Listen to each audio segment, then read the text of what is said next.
What's up, wrestling fans? Chris Cash here with another edition of the Voice of Wrestling. Excited about this week. You can catch us on, of course, voiceofwrestling.net, prowrestling.com, and Fight TV. That's F-I-T-E, fight.tv. And, of course, download their app and every Play Store on your cell phones and check us out there. I'm, as always, joined by Nick Paglino. And, Nick, we've got a huge show. The Superstar Shakeup is going on, and we got a quick announcement about that here in just a minute. But it kind of got me wondering, Nick, this week, if you and I could have kind of a super host shakeup. Because, you know, there's times, Nick, where I think I love you and you're a good dude. When you don't shave, you somewhat look like a terrorist. We've had those issues in the past. But at the end of the day, you know, I enjoy talking to you. And at this point, even if I wanted to replace you, you've been a part of the Voice of Wrestling for so long, it would be difficult. But don't get it twisted. I've had dreams about other co-host, other co-host. But if I had to pick one, Nick, and then of course you can chime in with who you would maybe replace me with. I think that I would probably go with Winter of TNA fame. Do you remember? Oh. I was always a Winter fan. Obviously, she has the eye candy thing going, but I remember when I was working with Vince Russo on an amazing project called Pyro and Ballyhoo that was amazing and had no problems whatsoever. And he and I ended on amazingly good terms. We got to go to Los Angeles and cover what the hell is the Lucha show that everybody was raving about for a long time? Lucha Underground. Lucha Underground. There we go. Got to go cover that. And Winter, and I will refuse to call her by her real name. She's Winter to me and always will be. We got to sit at a dinner and we were all talking. And the conversations that we had were amazing. I mean, this girl is so fun to talk to. I'm not even kidding. I think she produces in some web series and stuff nowadays, trying to get into some film. Go check it out. It's a little bit kind of twisted and crazy and stuff, but a little dark. She's got like a dark side. Well, it was kind of always sort of her thing. Yeah, exactly. And so I would 100% replace you with her. Any talking head though really would do. Oh yeah, sure. Like even maybe a member of the Talking Heads. Absolutely, of course. Right. So okay, so you're being serious here. I mean, like I thought the way this started off, I kind of thought you were joking around, like, oh, you're gonna throw some joke out there, like about like a Mr. talking T monkey or something, Booker T, or you know any of the T's. Yeah. You know, you would replace me with Ice T. Dead serious. But no, you went serious and you said Winter. Well, okay. Well, if we're being serious, then and you're putting me on the spot here because I've never thought about this. Seriously, I guess I would have to say probably the only other person I could think of that would be better than you at this game or at least sort of on your level that I would be able to. It's a lot of build up. Still feel comfortable with because it would still sort of remind me of you. Okay. Would be Byron Saxton. Byron Saxton. Yeah. That's Byron Saxton. That's your serious answer? So there you go. So you can go to bed tonight knowing that I would replace you with Byron Saxton and that Jinder Mahal is no longer your United States champion. Man, you know, we're gonna talk about. You thought you were gonna throw me off in the beginning of the show with the whole announce team thing, and then I wasn't gonna remember that. Yeah, It's the Superstar Shakeup, baby, and they were watching the show last week. No, you know what they had to do. I was really excited when Raw kicked off Monday to come on tonight on the Voice of Wrestling this week with Jinder's transfer over to Raw. We're going to talk about that in a new segment that we're going to debut here in just a minute, and we'll announce. And then, of course, shit went awry for Jinder, and he lost the United States title. So we're going to talk about that in a very cool segment, as a matter of fact, Nick, called Tag In, Tag Out, which is kind of our play on buy or sell. If people are familiar with that from Pardon the Interruption, we kind of like those back and forths. And, of course, the Superstar Shakeup gave us a great opportunity to introduce it here on the Voice of Wrestling. So tag in or tag out, of course, if you don't understand what that means, I'm not going to explain it to you. You'll get it as we get into it. But yeah, if you're going to replace me with Byron, you know what? Byron Saxton and Winter would make for a pretty cool podcast, though. I would tag in. I would tag in on that. You turn the volume all the way down. On that. I'll listen to it. I'll listen to it any day of the week, all day. I'll listen to it while we're doing the show. However, before we get into the Superstar Shakeup and our new segment called Tag In, Tag Out, we've got our still fairly new segment that we debuted just a week or two ago called The Main Event. And this week's main event is actually on NXT. We were wanting to talk about that, Nick, last week and ran out of time because of WrestleMania and everything going on. NXT, however, WrestleMania weekend, everybody was raving about how good of a show it was. And so, Nick, our main question tonight for, of course, you, myself, that we'll discuss, and the fans that tune into tonight's show is this. Is NXT WWE's third brand? And then, if you look at it as such, what are the pros and cons? Because you and I, Nick, have talked about this, and we both understand why people are kind of making that not comparison, but kind of making the statement that it feels, acts, and should be an actual separate third brand for WWE. However, we know why it's not ever really going to go quite that far, at least not anytime in the foreseeable future. But, I mean, when you look at it, Nick, at this point, we'll open the floor to you. Do you view NXT as kind of a separate company as far as how you look at it? And if so, I mean, either way, is it good or bad in your mind that they've built it up to kind of become what it is in the fans' eyes anyway? Well, it's just such a loaded question. I mean, I really honestly to truly say, yes, it is its own. I mean, you even use the word company. Mm-hmm. It would have to be able to exist on its own. And, I certainly think that NXT would be able to exist on its own. If Triple H broke away from WWE and he had access to all of that talent, certainly it's going to be its own brand, but its inherent problem is always going to be that it needs to be part of WWE, because I think a lot of the allure in going to NXT is that possibility of then going to the WWE main roster. So, if you're an Impact wrestler, or if you're a Ring of Honor star, if you're a top indie guy out there, like the influx of talent that's been coming into NXT, the Adam Coles, the Ricochets, the EC3s, when you listen to them interviewed, at the end of the day, they all say the same thing. It's time for the next opportunity. And that's usually sort of a polite way of saying, Impact's not paying. I mean, they're paying the bills, but that money isn't there anymore from Impact. So I'm taking that step to NXT because A, the money is there, and that's coming from WWE.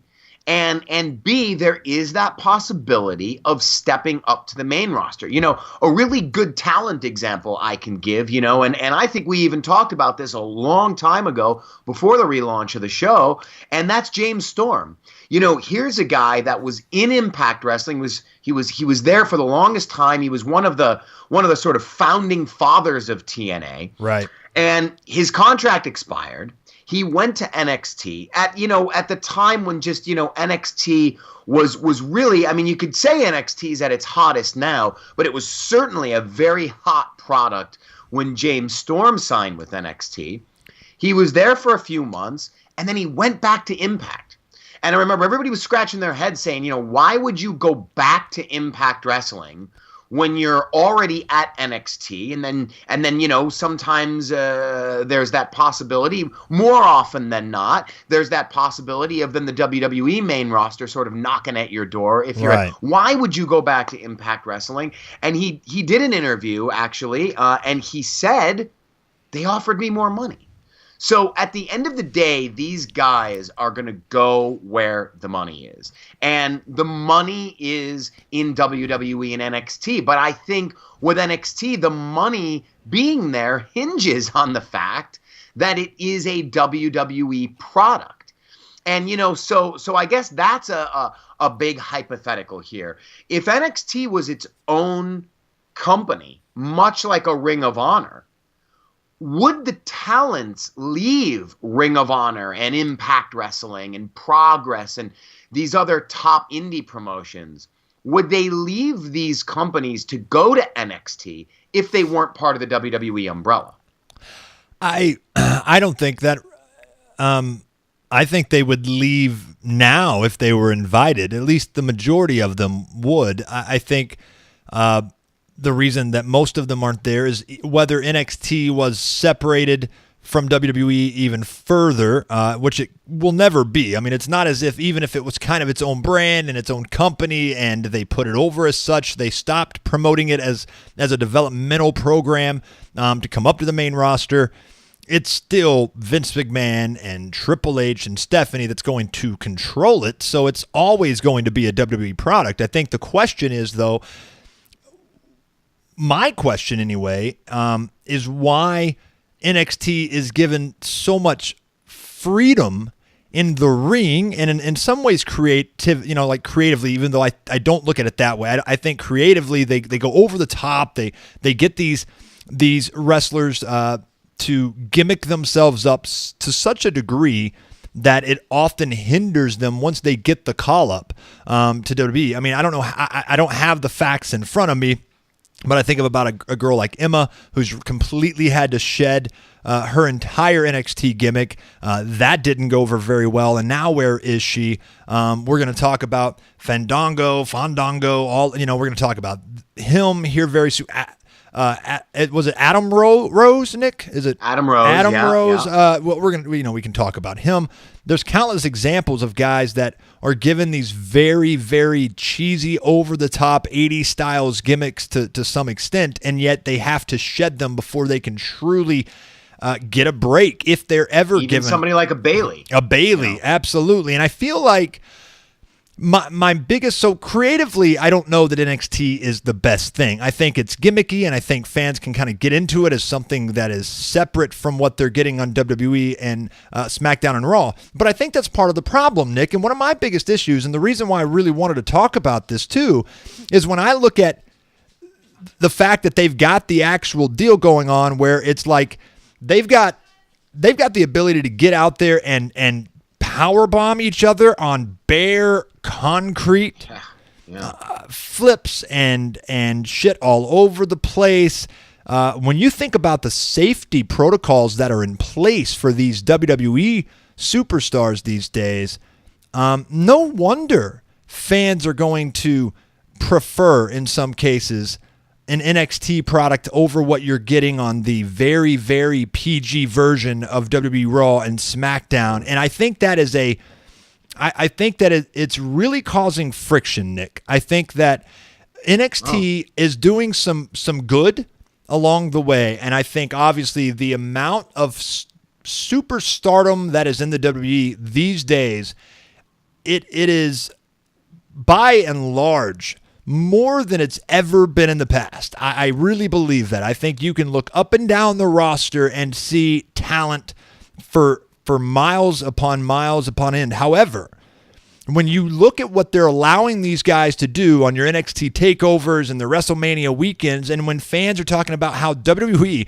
how WrestleMania, the Super Bowl of professional wrestling, did not compare to NXT, you've got a serious problem on your hand. That is your fault, Vince McMahon. That is your fault, Triple H, to allow these guys to go out there and work basically what is a completely different style than what they're going to be forced to work when they actually get up to the main stage, where I guess, and this may be a bit controversial, WWE actually gives a shit about you at that point and your personal health, to the point where they're going to say, no, we're not going to allow you to do a power bomb onto concrete because look what's happened to Daniel Bryan. But until you're really making us money, yeah, go out there and kill yourselves. Like, come on. It makes absolute no sense. And even though as a fan, and somebody that came to the party late as far as ECW is concerned, but has grown to respect its place in the history of pro wrestling and what it was and what it meant for so many guys that would have never made it anywhere else.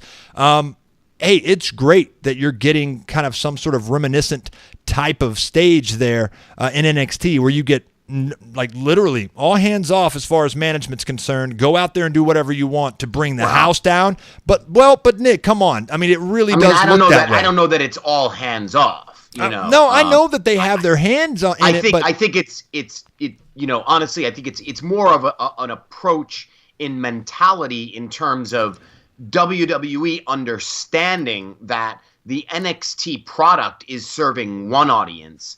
And, the WrestleMania... How much sense does that make? The main roster product is serving a similar audience, but a different audience. Because Triple H will always explain, certain failures. Or you look at a guy like a No Way Jose, who really wasn't, utilized as much in NXT, and all of a sudden he's debuting on the main roster, and you think to yourself, well, man, of all people you're going to have debut, but the idea is that the character that he's portraying, in NXT might be better suited for the WWE main roster. It's interesting that you bring up the fact that a lot of the guys who are in NXT are sort of gimmicked up, whereas I kind of feel like it's the opposite. I feel like NXT is the place for wrestling. If you're a wrestling purist and you're a wrestling fan, you gravitate toward NXT. A lot of the online reaction and response to NXT TakeOver, especially this one, New Orleans, was, sort of like you just said, overwhelmingly that it was better than WrestleMania. Well, why?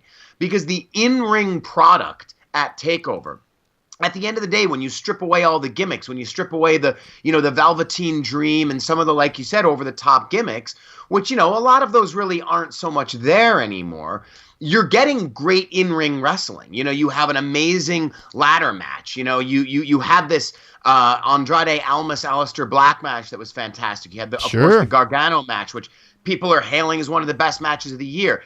And it's in the confines of a tight wrestling show, as opposed to this 7-hour WrestleMania that doesn't pack a hugely powerful punch in terms of wrestling. I agree. But is a lot more glitz and glamour. But Nick, do you not think that AJ Styles and Shinsuke Nakamura can go out there and bring the house down? And we talked about it last week that they should have, and they didn't deliver. But they didn't let them do that. That's my point. They had that match serve the storyline purpose of turning Shinsuke Nakamura heel.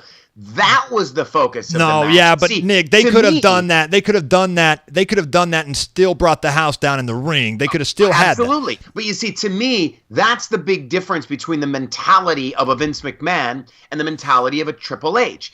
I think Vince McMahon, and we saw this with 205 Live, when Vince McMahon was in control of 205 Live, he was trying to offer the more character-driven product.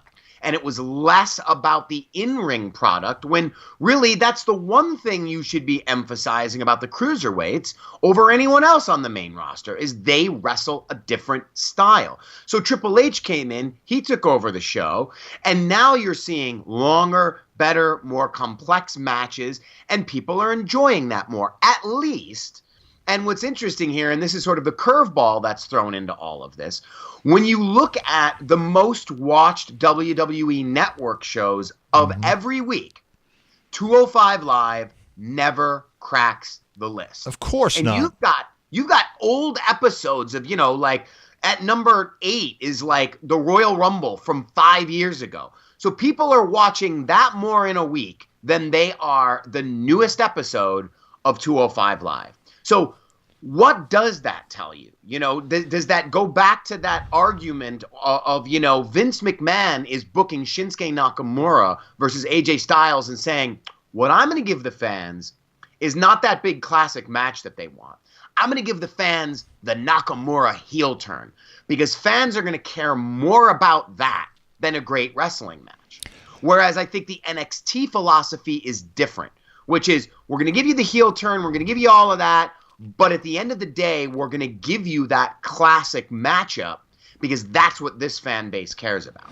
And I'm not disagreeing, but keep in mind, the fan base exists under the same umbrella. It's not as if the NXT fans are not WWE fans, or they're not you know, they're not WWE all fans. Watching WrestleMania. They're all watching WrestleMania the next day.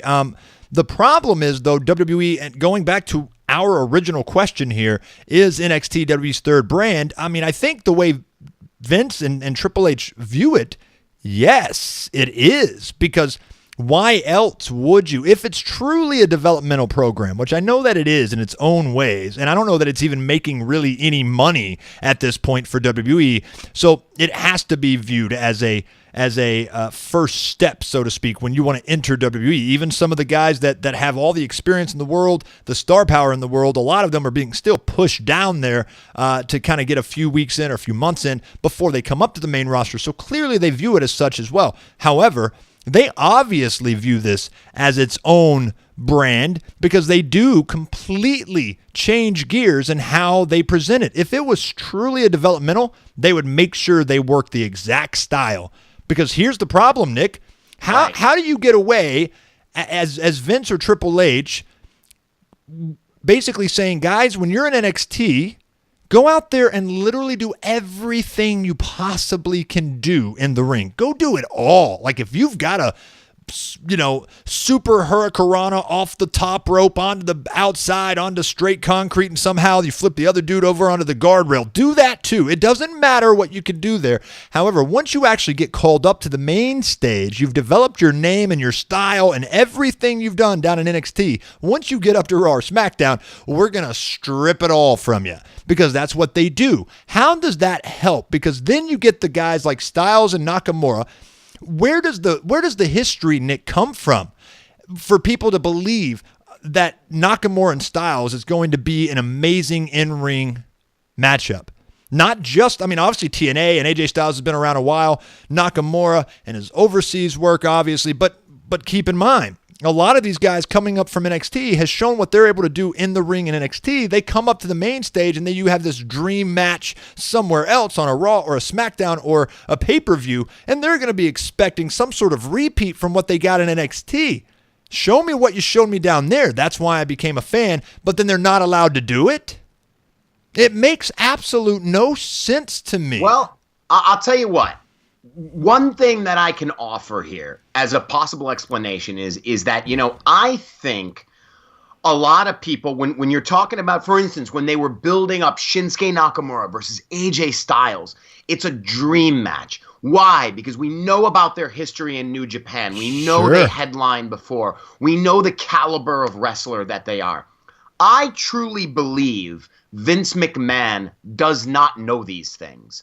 I don't think, and I think a lot of it, and I think especially it's true of the internet wrestling fan, amongst the internet wrestling community, I think we have this false idea that Vince McMahon is sitting around and he's watching Impact Wrestling, and he's watching Ring of Honor, and he's watching I don't New think Japan that at all. Wrestling. Yeah, I don't think that. He lives in a bubble of WWE. 100%. And to sort of corroborate that, Right. I will point to an interview that Chris Jericho actually did. He actually did this interview a while back. This was back before he was when he was doing his actual feud with AJ Styles in WWE. And he had done an interview with Inside the Ropes. And this was very, very interesting and revealing to me. He was talking about how at the time, and if you remember, the Styles Clash, AJ Styles' finisher, was not allowed in WWE. AJ Styles was not doing it when he first came in because it was on the banned list of moves in WWE. This is what Chris Jericho had to say about how he was able to convince Vince McMahon to unban the Styles Clash. This is what he had to say. He said, quote, "When AJ first came into the WWE, Vince did not know him from a hole in the ground. And obviously, I knew AJ Styles. I had never touched him, had never been in the ring with him, ever. But I obviously knew his reputation, knew what he could do, and we really started gelling. The first match was okay, second match was okay, and we started really coming together. The tag team match we had where I turned on him against the New Day was 5 stars. The WrestleMania match we had was great. And the one we had the next night, the 4-way with me versus Owens versus AJ versus Cesaro for the #1 contender, was a tremendous match. And that's the one when I basically got the Styles Clash unbanned because it was banned. And I was like, I knew that Vince had heard that somebody got hurt by the move, but I also knew that he probably didn't even know what the move was. He just knew the name, the Styles Clash. So I pitched it to him as that cool move that AJ does where he drops you on your face. We did it at WrestleMania. We did it a couple of times." End quote. Yep. So here's Chris Jericho basically telling you, I was able to just tell Vince, oh yeah, watch how cool this move is, because he'd never heard of it before. Yeah, right. And I think to a lot of fans, hearing something like this is shocking. You know, wait a minute, what do you mean he doesn't know the Styles Clash? So this idea of when a guy like an Elias or a Baron Corbin or a Velveteen Dream or a Johnny Gargano, they come up from NXT, to think that WWE and Vince McMahon, you know, the top officials and guys like Vince McMahon are well versed in what they can do, I think it's ignorant to believe that. I don't think Vince actually really does. I think Vince has maybe seen him a few times, says, oh, I like this guy's work, let's call him, or I like this guy's look. You know, a Baron Corbin, he's a Vince McMahon guy, he's a body guy, let's call him up and we'll see what he can do. But so I think that these guys are allowed to really work like that, you know, in NXT and sort of get over like that. But when they come up to the main roster, it's all about introducing themselves to Vince McMahon. Yep. I think maybe it's Triple H pushing for, hey, you know, you want to call somebody up, you can call this guy up, or there's other officials. You've got your William Regals, the people who are working at the Performance Center that are reporting to guys like Vince saying, hey, this is somebody you should call up. And then Vince sees, you know, what these guys have to offer and then makes those decisions. Because that's really the only way I can imagine he doesn't know what these guys are capable of doing, right? I think as we wrap this up, I'm curious to what everybody thinks, because to me, I really look at this and we need to, I'm sure we could already do an analysis at this point. I'm going to wait. I'm going to wait until next year's WrestleMania. And what I'm going to do is I'm going to look at, hey, we're getting some call-ups now. You know, we've already had several years of this where we could probably analyze the data. But I want to do from this conversation, Nick, to next year, because we've had a few call-ups already. We're probably going to have more. We've had, obviously, plenty in the last year or two of people that have been called up from NXT to WWE's main shows. And I want to see how many of them actually benefit.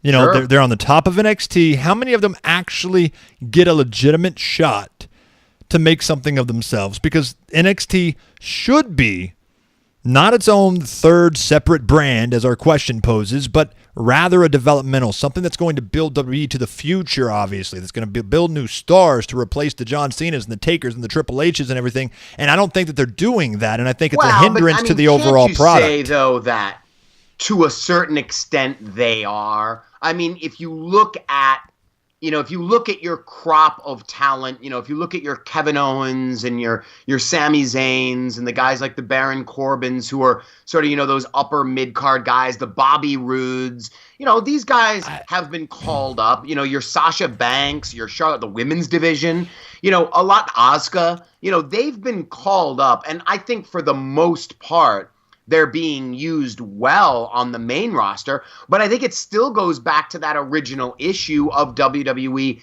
still not being able to make that next top breakout star. If you want to look at a guy who's a top breakout star that came into WWE in recent years, it's AJ Styles, and he did not go through I agree. My point isn't so much that they all have to be breakout stars, but they've got to be used. I mean, when you look, what's the success rate? And of course, not all of the people that come through NXT are meant to be major players and long tenured wrestlers in WWE. I don't agree with that. There's just too much talent out there that's going to come and go, whether they have the talent to make it and they're just not given the right creative or whatever. I understand it's not going to happen, but what is the success rate? I mean, when you look at what, the people that come and go, because clearly NXT is to throw the spaghetti strings, against the wall and see what sticks. And they have the privilege of doing so. And so when we really start assessing how valuable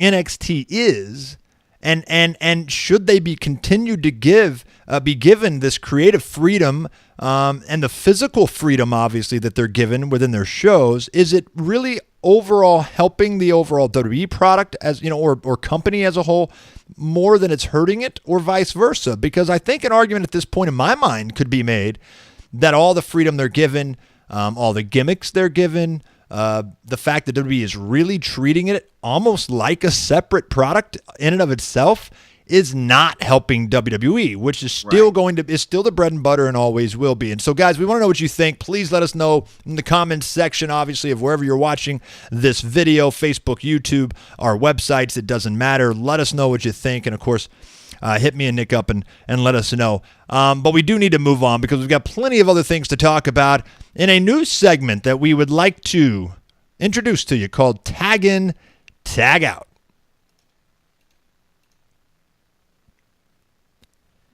It's the Voice of Wrestling with Chris Cash and Nick Paglino. We're excited about this new segment, Tag In and Tag Out. And, of course, the Superstar Shakeup is the easiest way for us to introduce this because it's going to be kind of quick fire. Let us go down what we know so far. And quick announcement, though. Obviously, we record the Voice of Wrestling on Tuesdays prior to SmackDown. So we're only going to discuss what we found out on Raw this week. So plenty to run down, obviously, Nick, as far as the moves that have been made, mostly of those coming over to Monday Night Raw from SmackDown, but we do at least know of one that, of course, is going to SmackDown. And because we don't want to wait until next week to discuss this, the SmackDown moves that will obviously get released this week, we're going to do a special edition of Tag In and Tag Out exclusively on the Voice of Wrestling Facebook page. So check us out. Search for us. If you don't know where we're at, just check out Voice of Wrestling on Facebook, facebook.com/VOW Live. And you'll see that later this week. We'll probably post it Thursday or Friday. So Facebook exclusive only, Tag In and Tag Out. However, Nick, Tag In and Tag Out, we're going to go down. And basically all it is, if we like the move, we tag in. If we don't like the move, we tag out. It's really that simple. And, of course, we'll have a little commentary as well. But, Nick, we got to start with my boy. Tag In, Tag Out. Jinder Mahal opens up Raw as the first guy to make the move from SmackDown over to Raw, the United States champion, given his time in the sun on the big show, the A Show, Monday Night Raw. And I was excited. I was about to text you, Nick, but before I could text you, he lost to Jeff Hardy. Tag in or tag out, Nick, Jinder Mahal and his future as a Raw superstar? This might surprise you, but I'm going to tag in on this one because I feel like Jinder Mahal is going to continue to be used in the same way on Raw that he has been used on SmackDown, which is that upper mid-card guy. He did lose to Jeff Hardy, but he is going to face Jeff Hardy at the Greatest Royal Rumble in a rematch. And I'm going to go out on a limb here, and I'm going to say that Jinder Mahal retains the title.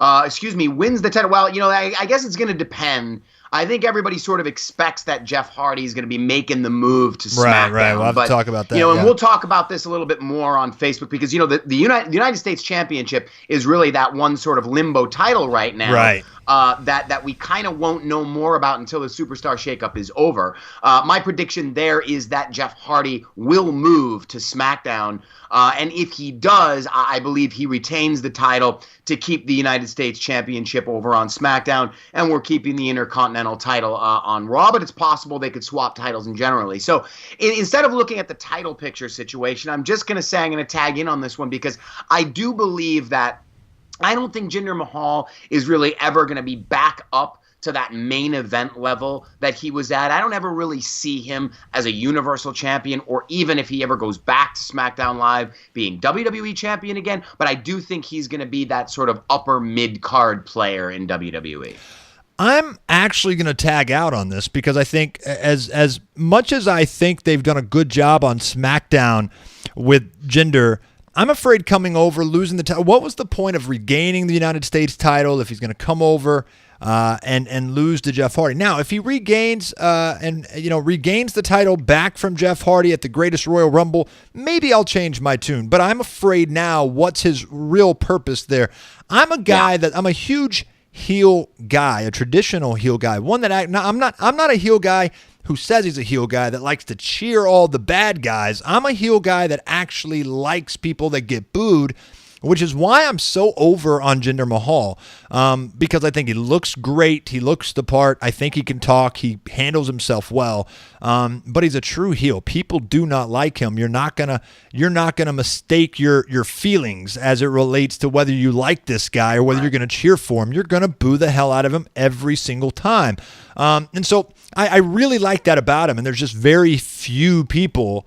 Miz is probably put over as top 3 heels in WWE as of now in the last 5 years, probably, by most people's standards, and even he gets major pops at certain times. And so because of that, I really do try to give a lot of credit to those heels that honestly do such a good job of maintaining that heat for as long as they can, and I think Jinder's that guy. But I'm tagging out because I really didn't like the way I loved him opening it up. I thought it was good, and then of course losing to Jeff Hardy. Just what was the point of him winning the title to do that? I think maybe gives him a little bit of relevance, but at the end of the day, I feel like he's just going to kind of drift off into oblivion over here on Raw, because I'm not convinced WWE really holds him as high regard as I might or think that he should be.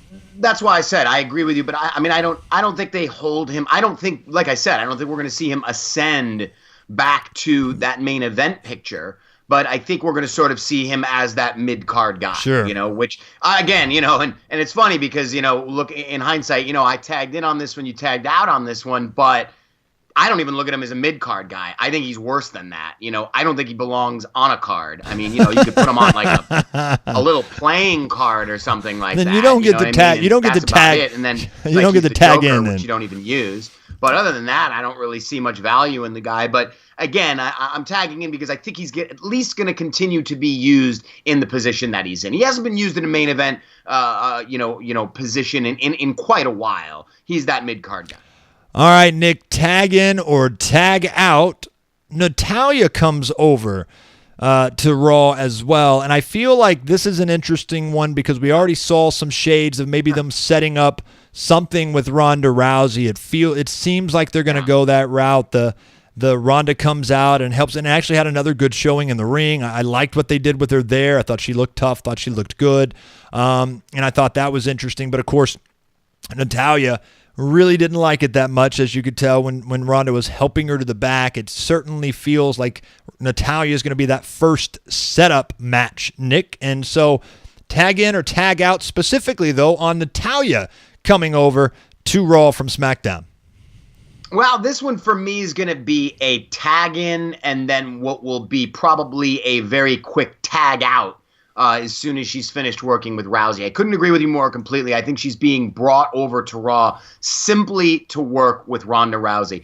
We know that they've been training together for a very long time. Natalya posts a lot of social media commentary about how she just did something earlier today. I think it was maybe last night, maybe after the angle that they did on Raw, where she said she knows her very well. It was a photograph on Instagram of the two of them locking up. They were training probably at the Performance Center. So this is someone that Ronda Rousey, we talked a little about this off air. Ronda Rousey has raised the bar for herself.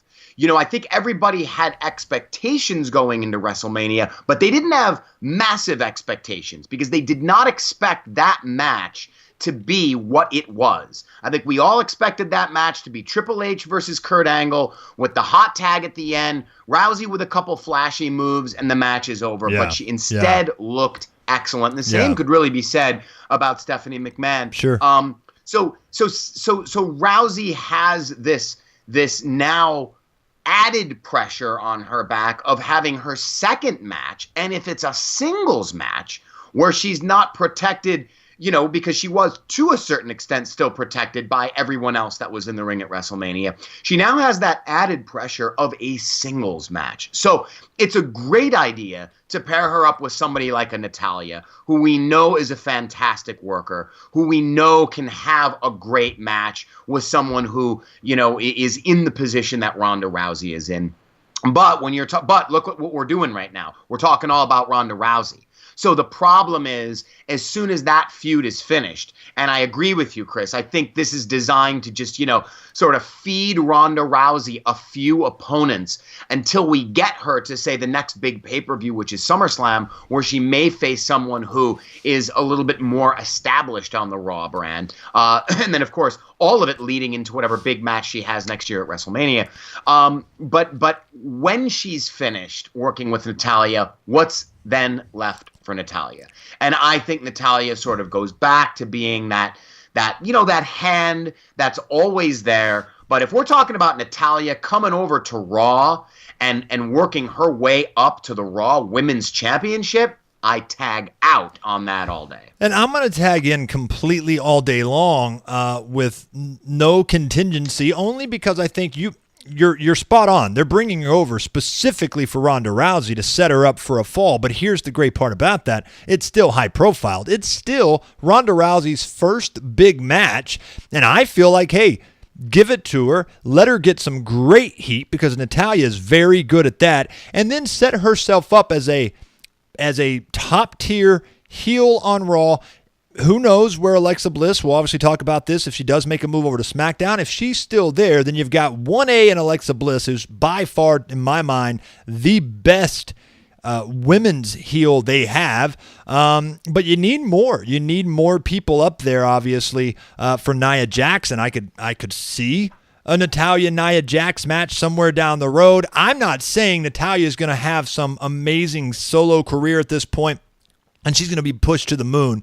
I would imagine she'll be in the main event level, probably in the forefront. Shortly after this matchup, it seems, is inevitable between her and Ronda. But look, it's like The Undertaker and Rusev, which we'll hopefully talk a little bit about at the end of the show. To me, getting a match with someone like The Undertaker, or in this case, Ronda Rousey, in her first singles match, taking the loss doesn't matter, obviously. Getting the time, the air time with Ronda Rousey, who is the biggest star WWE actually has right now, in my mind, at least arguably for sure, can't be a bad thing. And it's much better than what she was doing on SmackDown. And I think that if they do it the right way, even after this little thing with Ronda Rousey, Natalya's still going to shine a little brighter on Raw than she did on SmackDown, at least in the last year or so. So I tag in all the way. We move on, though, Nick, to tag in, tag out. An interesting one to me because I think it's not very well explained. They didn't take any of my ideas, and I don't like that. But Kevin Owens and Sami Zayn, Nick, are are a part of this in some way. I'm not going to say they made the move over, because obviously they really weren't a part of the company, which is why I hate it to begin with, but we do need to give them a little bit of time here. I wish they would have given them some sort of NWO treatment, allowed them to not have a job for a while, come and go when they could, and then put them in a good program in some form or fashion, but they did not do that. They just, a letter from Stephanie gave them their job back as sort of a revenge on Kurt Angle, I guess. And yet here they are. They're kind of there. Tag in, tag out on Kevin Owens, Sami Zayn to Raw.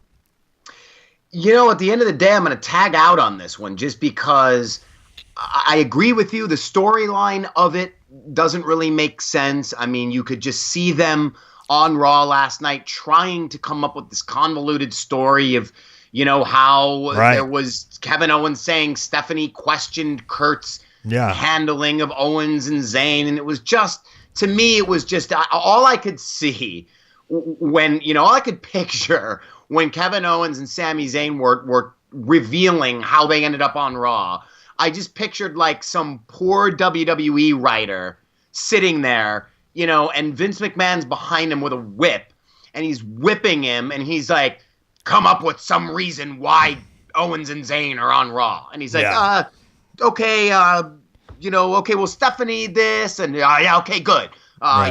You got 3 minutes to write it because Raw starts in 3 minutes, Yep. That's what it felt like. That's what it felt like. It was rushed. It was weird. It didn't feel natural. Yep. But these two guys on Raw, I think, and again, we're going to see who leaves. Obviously, they're going to be unloading talent from Raw over to SmackDown, but where does this leave them? And I feel like right now, Kevin Owens and Sami Zayn are this package deal. And as long as they're this package deal, they're not going to be, Kevin Owens at least is not going to be that main event guy that he could be. Because let's keep in mind, the idea when Kevin Owens was working with AJ Styles in the main event picture was Daniel Bryan, Shane McMahon, Sami Zayn, they were all there with him. So it was this giant main event picture that really consisted of Styles and Owens and, and Zayn and Daniel Bryan. So, and then of course that ended up being moving off into its own WrestleMania match because then Styles had Nakamura. So I don't know what this does for Owens and Zayn to be together as long as they were.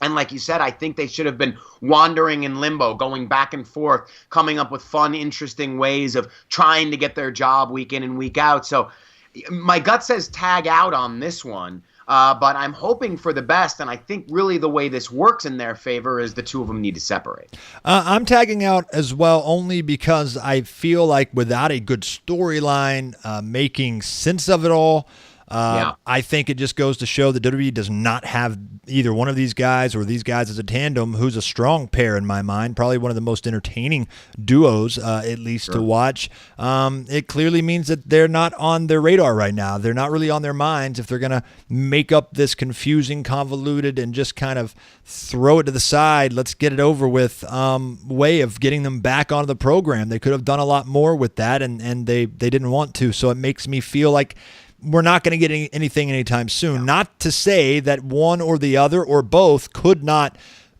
do great things on Raw. I don't think it's anytime real soon. I think they kind of stagnate a little bit. I think they just get thrown into some storylines and some angles. Maybe they keep going with Kurt Angle a little bit, which I'm not really excited about because I'm kind of tired of seeing them just constantly go back and forth with the authority figure. But either way, who knows what they're going to end up doing. I don't foresee anything great coming out of it right now for these guys. Don't see any real true elevation, so I'm going to tag out as well. However, in that same segment, Nick, we found out The Miz was going over to SmackDown. I'll kick this off. Tag in, tag out. It is an all-day tag in for me.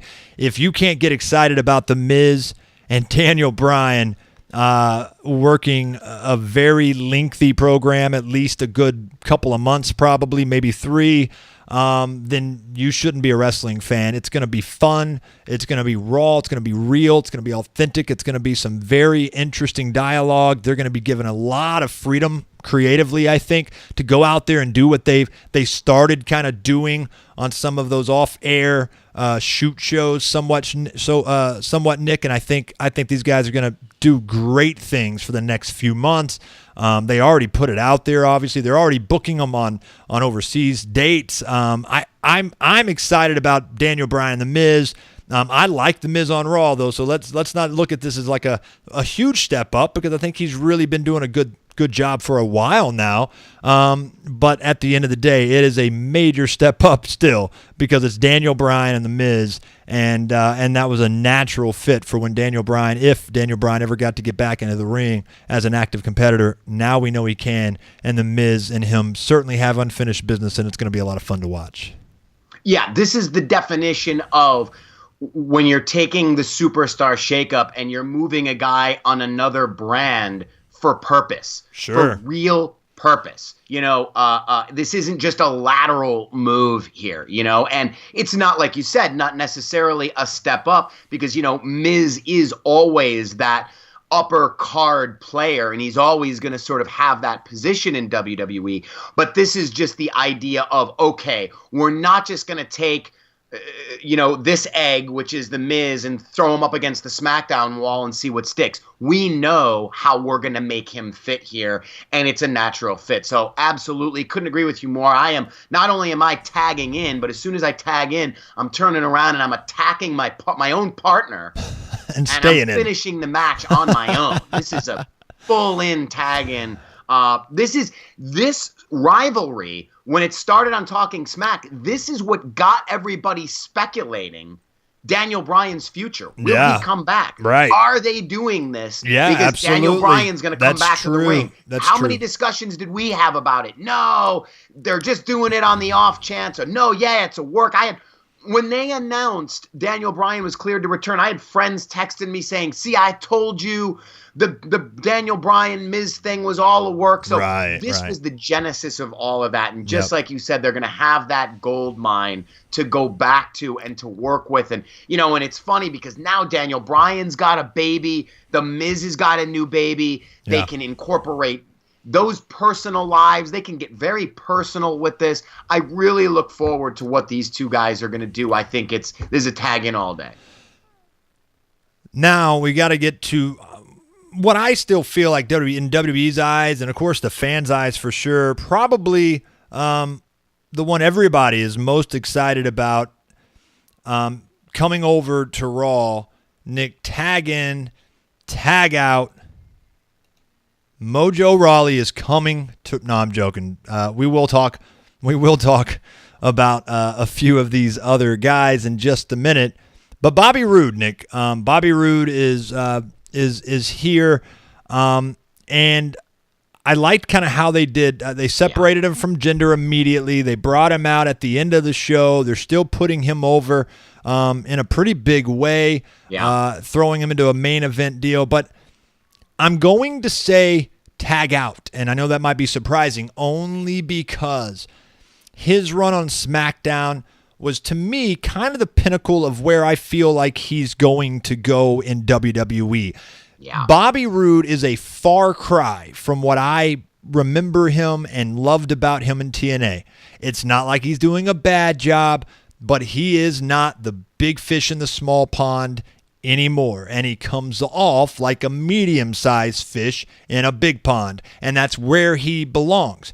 He was all over that at SmackDown. He was right there in the thick of things with Orton and Jinder and the United States title and everything. There's already separation there. Not saying he won't be a part of the IC or the U.S. Championship picture, whichever is there, and not saying that he might not get his time in the sun running for a Universal title at some point down the line. I don't expect that anytime soon, if ever. But to me, what he was accomplishing over on SmackDown was kind of his mecca. I'm tagging out because I think his move over on Raw, which might be okay for some things, going to introduce him to maybe some new fans a little bit more often, some things like that. But I really don't see it being as good to him or as glorious as he had on SmackDown. I'm tagging out on this. I think definitely he's a guy that ultimately suffers when you look back 6 months from now and decide, was this a good move overall for him? I really honestly believe that we're going to be saying no. Yeah, I agree with you here. I'm gonna tag out because and if people are looking at the way he was used on Raw last night as sort of an indication, I think you're going to be. I think mistaken. that I wouldn't use Raw last night as an indication as to where he's going to go. Remember, they had been teasing that mystery opponent all night, that mystery partner that was going to be in the 10-man match, and they're building it, and Bobby Roode has the entrance that fits that. They bookended the show last night with Jinder Mahal coming in, dropping the title to Jeff Hardy. You had a big title change. Jeff Hardy winning a title he's never held before in WWE, and you're bookending it with a big entrance and a glorious entrance that is Bobby Roode. But I think the only reason why they did that is because they knew that entrance would pay off. But at the end of the day, and someone said this before, one of his opponents said this, and I wish I could remember now, but they accused him of being only an entrance. And I'm not going to say he's only an entrance, of course, but his entrance, think about this. If you took away the glorious, where is Bobby Roode? 100%. If he didn't have that song, if he didn't have that entrance, if he didn't have the robe, if he didn't have the flash, where would he really be? Again, I think he would be a helpful hand, but I think he would probably be, one of those sort of, I wouldn't say he'd be a Zack Ryder, but he would probably be a guy that's in that lower mid-card area, But this is a guy who the audience has latched on to the intro, to the entrance. They love it. They love the song. And so he brought that energy, and he's the guy that you have come out in that spot there at the end. But at the end of the day, they're not giving him the promo time. They're not giving him a character. And here's the thing. I don't want this to sound like we're blaming him, or at least I'm not. No, I'm not either. Yep. I think he's capable of more. But I think what WWE always does is they keep a lot of their characters one-dimensional, and I think they look at him and say, he's an entrance. So all he needs to do is come out and do the glorious and the thing in the middle of the ring, and he's done. Yep. They're not giving him the promo time. They're not giving him the lengthy matches that I know he can have. Part of it could be his age. He's getting up there. Maybe he can't work those style of matches that he used to be able to have in TNA or Impact. But I agree with you here, Chris. Him coming out in the main event is not an indication, of Raw last night is not an indication of him coming out in the main event from week to week on Raw. I think we're going to see Bobby Roode's initial glorious debut on Raw cool off over the next, couple of months, and I think we're going to see him sort of right back into that mid-card spot that he was at in SmackDown. On the flip side, Nick, you and I talked a little off the air about this next duo coming over, tag in, tag out. We might disagree a little bit here. Dolph Ziggler and Drew McIntyre. Interesting approach that they took here. Interesting way of utilizing Drew McIntyre to bring him out. Dolph Ziggler saying, I'm not coming over alone. Nick, let's kick it off with you. Tag in, tag out on Dolph Ziggler, and we'll package him at this point with Drew McIntyre. Yeah, unfortunately, I'm going to tag out on this one. And really, to me, this comes down to the old cliche of the boy who cried wolf. How many superstar shakeups, how many drafts, how many of these concepts has Dolph Ziggler been through, bouncing back and forth? How many times is he off TV? He's going to make his return. Look at the last one he did in December. He left. It was a pretty intriguing storyline. Why did he drop he just decided to leave the title, vacate the title. He's gone. He comes back. Everyone agreed in an absolutely underwhelming fashion at number 30 in the Royal Rumble. Has done nothing since. This is the boy who cried wolf.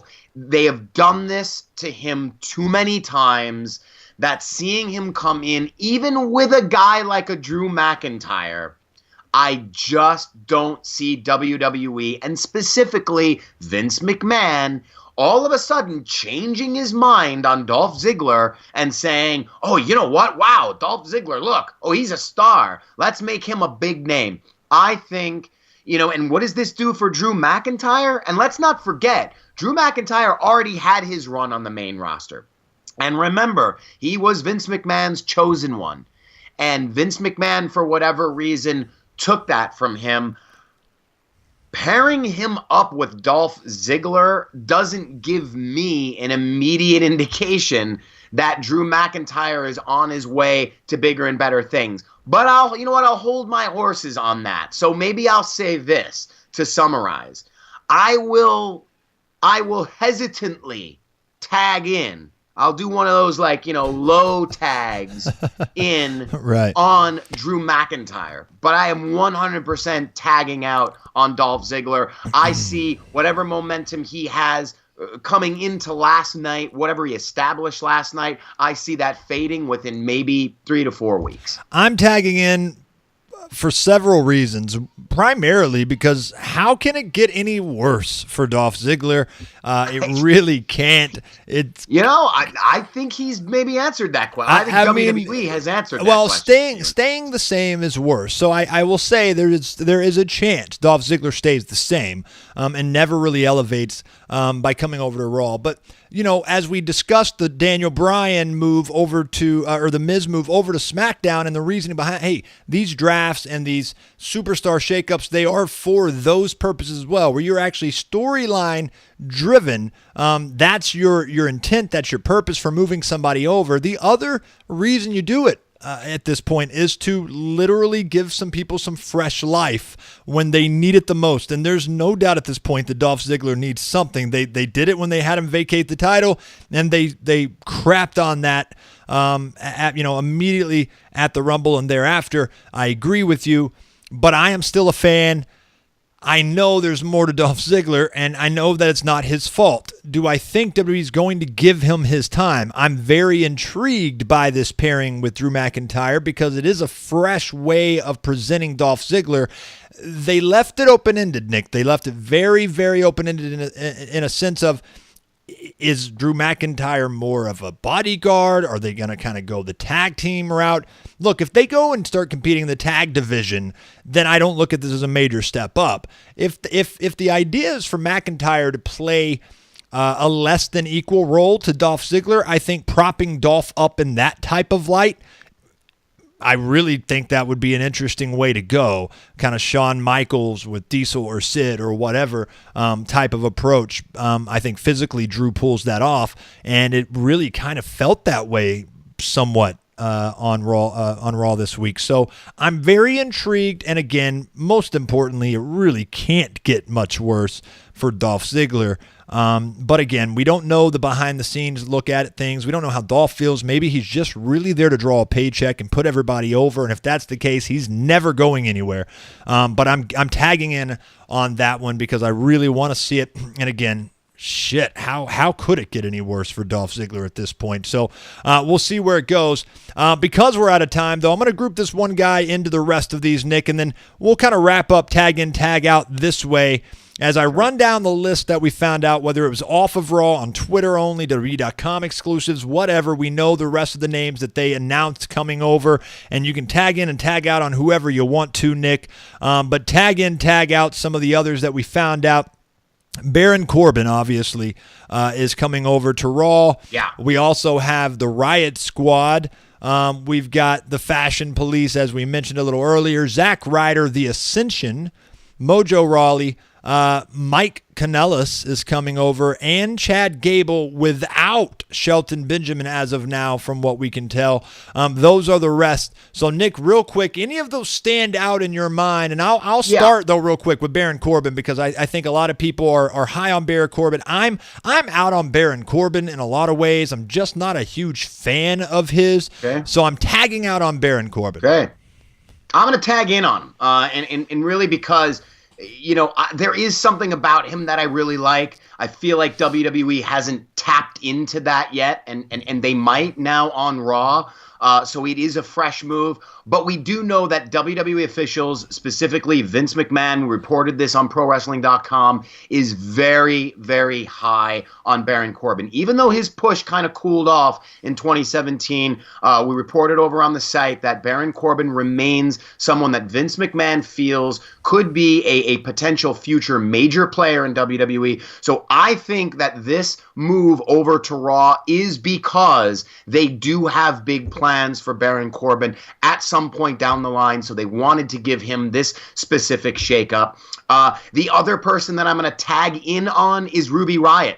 I might not tag in on the entire Riot squad because they've done nothing with these stables. A lot of that I understand is unfortunately due to Paige going down with injury. The Absolution stable could have been a lot bigger than it was. But look, man, they're bringing in names like Ember Moon. You're going to see other women moving around.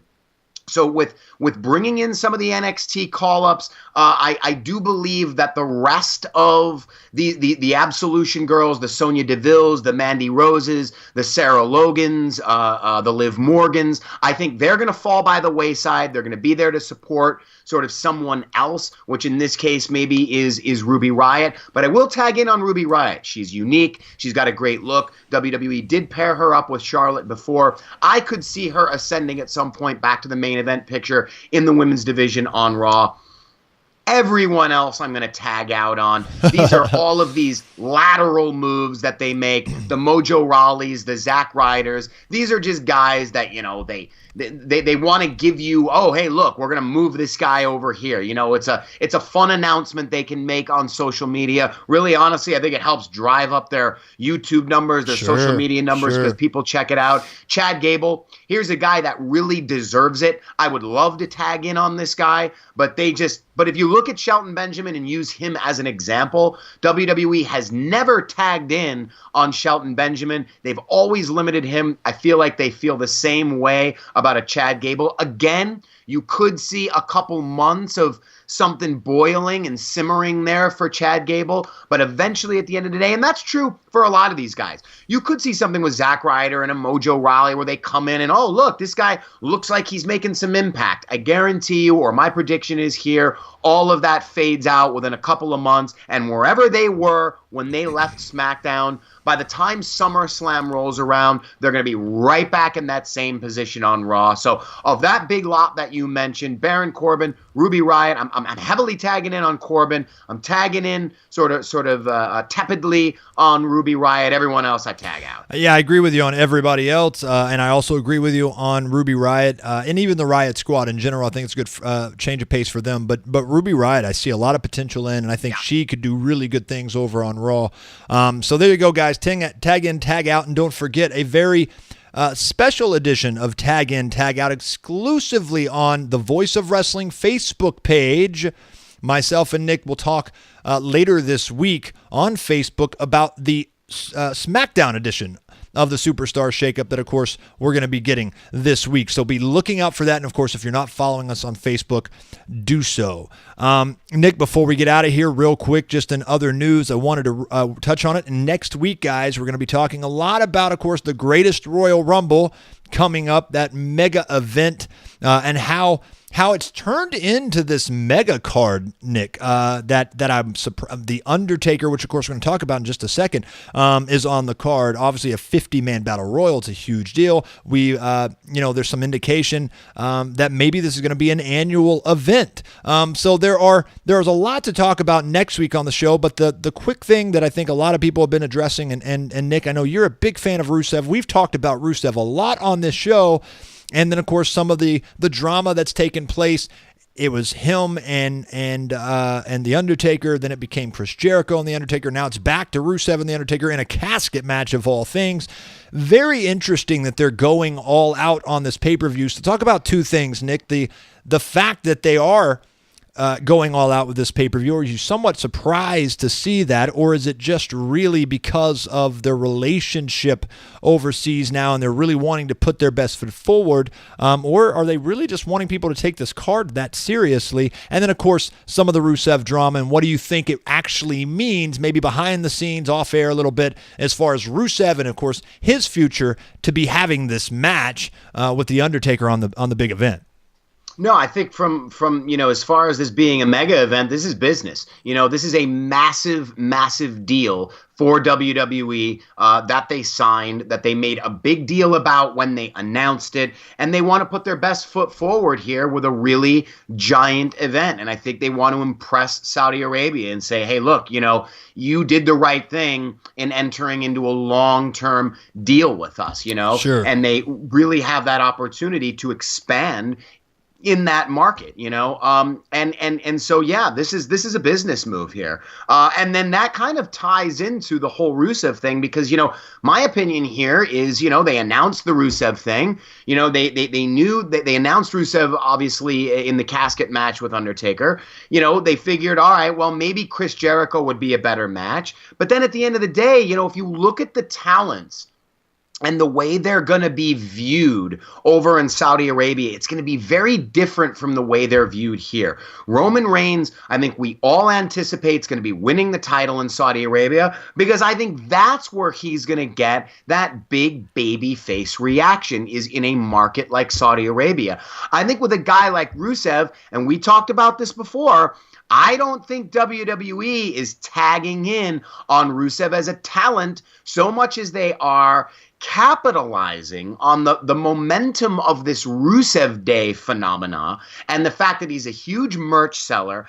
I think them going over to Saudi Arabia, being able to have those Rusev Day t-shirts and all the other merchandise they have for him being advertised in a position up against The Undertaker. When you have him in that Royal Rumble match, then he just becomes one of 50 guys in a big Royal Rumble match. When he faces The Undertaker, you're really cashing in on the mega popularity of Rusev right now. So I think this was a case of WWE simply saying, you know what, this is going to be a big match either way. I think everybody knows, no matter what, whether it's Chris Jericho, whether it's Rusev, whether it was any other name that you put into that match, even a bigger name from one of the Raw or SmackDown rosters, potentially a Finn Balor, someone like that. The Undertaker is not losing a casket match. Right. So he's going to win this match. Why not capitalize on a guy who's very popular right now, who you never know, in 6-7 months, might not be as popular with the Rusev Day stuff as he is right now. Maybe they needed to make up for the confusion that was John Cena and The Undertaker at WrestleMania to have The Undertaker do this casket match with Rusev. But but I mean, when you say it, what do you mean by the confusion, though? Are you expecting some kind of a matchup here? Because I'm not. I'm expecting pretty much what we saw at WrestleMania, a few moves. You might see Rusev get a little offense in there. But you're not. But you're not going. Yes, roll him into the casket. But it's match, not. though. It's not. Well, but you don't need more than that. It's not WrestleMania. Sure. So making up for it in the sense that they're giving you more of the Undertaker and what you kind of expect and want out of the Undertaker compared to what you expected and wanted out of the Undertaker and John Cena at WrestleMania, which made no sense. So I do think maybe that's a part of it. But I do agree with you. I think obviously the Saudi Arabia relationship is the big reason why this has turned into a must-see event that's going to have a lot coming out of it. And as far as Rusev goes, Nick, I really do think that this is kind of going back to our original NXT conversation. I think that WWE, in a way, at times, just doesn't understand what to do with all the reactions they get with some of these guys that come out of NXT, some of these guys that get a Daniel Bryan-type push of their own because it's organic and the fans go crazy for them on their own. It's not like they're going to do that all the time like they did it with Daniel Bryan, where, look, we're actually going to latch on to this and ride it. They're not doing that anymore, unfortunately. They're not doing that for Rusev anyway. They're just kind of saying, yeah, it's nice, it's great, but are they coming, maybe they're becoming numb to the fact that so many of these stars kind of have their own little following going. They kind of have that as established a lot nowadays in NXT. And so you have these little gimmicks and these chant-alongs and these awesome entrances and everything that you have now. It's like they're getting somewhat immune to it, Nick. And Rusev is kind of one of those, and he's a casualty of that mindset. And I think, I think it's sad for Rusev.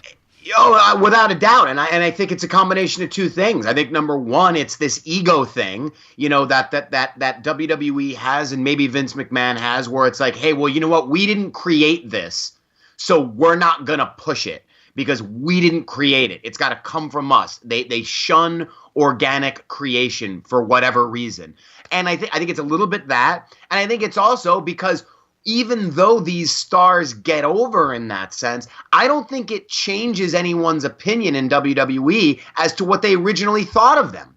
Vince McMahon thought Rusev was that, sort of lower to up, maybe mid-card guy, just because he's getting over with this massive Rusev Day chant thing and the merchandise is selling. I don't think that changes Vince McMahon's mind. I think a guy like Vince McMahon looks at that and says, I don't get it. I still don't see what there is to like about this guy. So, all right, let him have their Rusev Day. And then, the guy's still going to be, he's never probably going to go any higher than maybe challenging for a mid-card title. So I really think it's a combination of those two things. When you really look at it, what could be the other explanation for it? You're just not giving into something that the fans want. I think it's this idea of them. When I say them, officials, Vince McMahon, these higher-ups that make these decisions, I think these are the guys that at the end of the day are saying, well, we still have a perception of what a guy like Rusev is, and the fans are not going to change that perception for us. No, I agree with you completely. It's going to be interesting to see how they decide to utilize Rusev, and of course, going forward. But one thing's for sure, it can't ever hurt to have a high-profile match with the Undertaker, a casket match of all things. That's sure. It's great for Rusev. That's history, obviously. Going to be fun to watch, but certainly discouraging when you think about just long-term what their plans are and what he's established for himself, and yet.